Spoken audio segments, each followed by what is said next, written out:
باب پنجم در بیان تیمم۔ باب پنجم پانچواں باب در بیان تیمم، تیمم کے بیان میں۔ چار چیز است در تیمم فرض، می دہم مرترا بدانش ارض۔ چار چیزیں است ہیں، چار چیزیں ہیں در تیمم، تیمم میں فرض۔ چار چیزیں تیمم میں فرض ہیں۔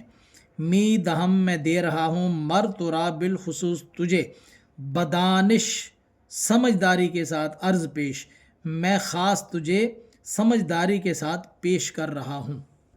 نیت و قصد خاک اے سرور، خاک از جائے پاک اے مہتر۔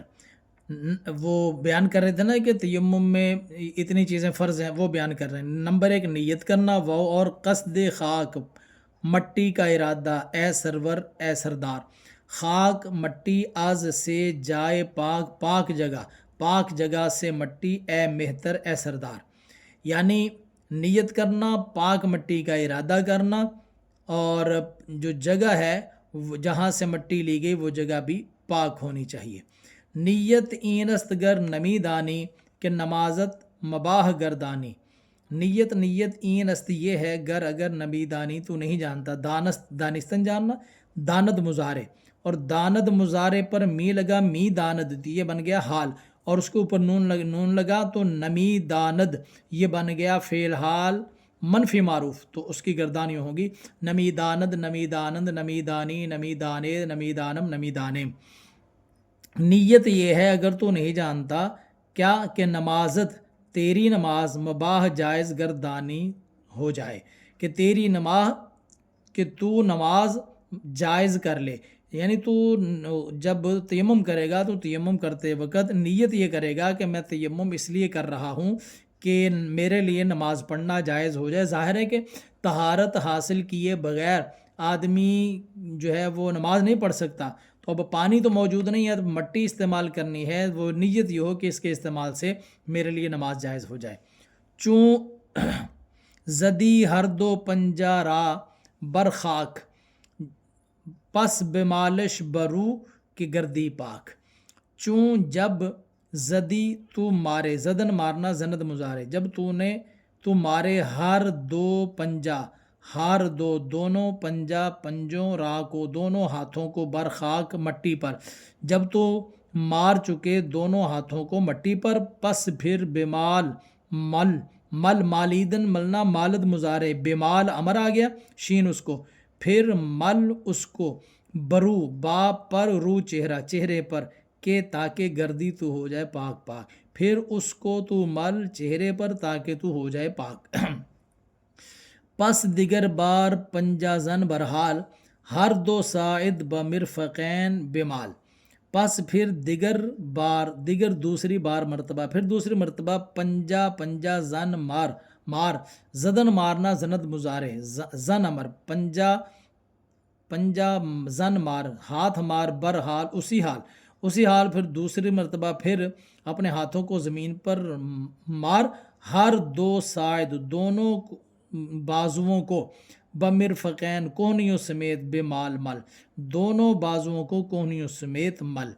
در تیمم فریضہ چارست، کہ ترا زیں چہار ناچارست۔ در تیمم میں فریضہ فرض یہ چار ہیں۔ تیمم میں فرض یہ چار چیزیں ہیں، کہ ترا کہ تجھے، زیں چہار از این چہار ان چاروں سے، ناچارست چھٹکارا نہیں ہے، یہ تیرے لیے چار ضروری ہیں۔ نزد ما شرط نیست استیاب، در تیمم تو نکتہ را در باب، دریاب، یہ دریاب ہونا چاہیے۔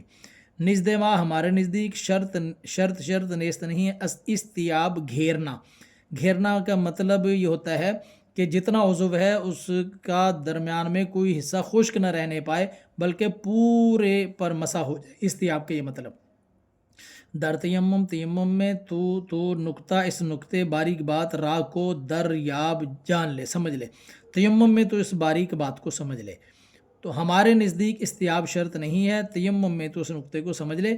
یاد رکھیے کہ اس مسئلے پر فتویٰ نہیں ہے، ظاہر الروایہ میں یہ ہے کہ ہمارے نزدیک استیاب شرط ہے، تو شیخ نے شاید وہ غیر مفتہ بھی قول یہاں نقل کر دیا۔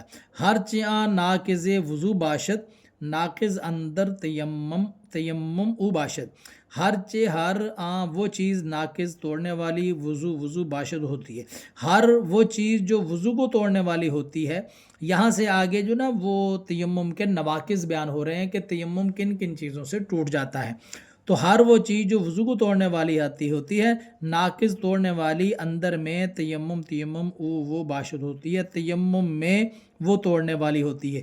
یعنی جن چیزوں سے، جن باتوں سے وضو ٹوٹ جاتا ہے، وہی چیزیں اگر پیش آ جائیں تو تیمم بھی ٹوٹ جاتا ہے۔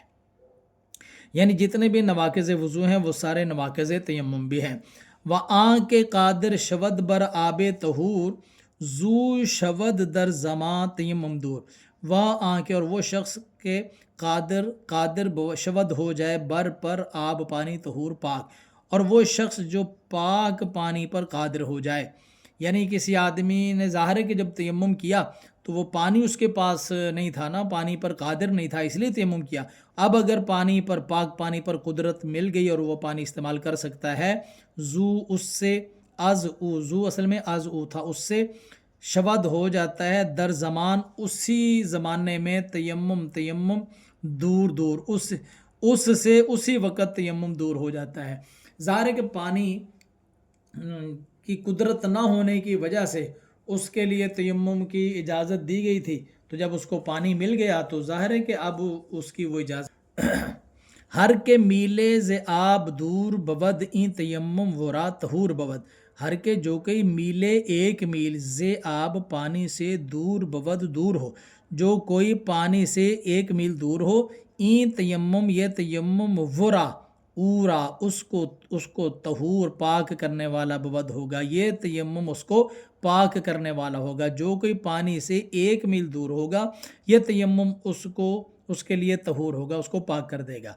یعنی آدمی پانی سے ایک میل دور ہے تو وہ تیمم کرے گا تو یہ تیمم اس کو پاک کر دے گا۔